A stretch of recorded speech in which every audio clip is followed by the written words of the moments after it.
those qualities will serve as well. In fact, it's why Cal graduates succeed. And some will say, rule the world. It wasn't until later in my undergraduate career that I realized that happiness comes not just from academic success, but also from letting people into my life and reaching out to build support systems in my community. Feeling at home was not something that I expected when I came to college 8,000 miles away from where I was born and raised. But it happened to me.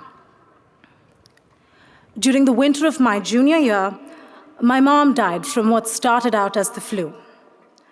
I could not understand how, in a span of 3 days, someone who I had just talked to and who had laughed at my crazy jokes could somehow cease to exist.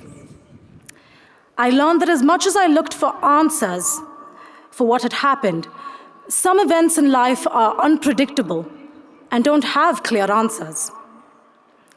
Coming back to college was one of the hardest things I've ever had to do. I felt my mother's passing in the smallest of details, from seeing freshmen moving in and remembering how she had flown in with me to help me do the same. Or something as mundane as hearing someone say they needed to call their mom. Among my group of friends, I began to feel like an outsider, someone who was incomplete. And to be honest, there are still times that I feel that way. But I had to accept that this was my new reality. I would not be able to call my mom about my bad days, my good news, or even that econometrics final, which I had studied so hard for, but still felt like I knew nothing.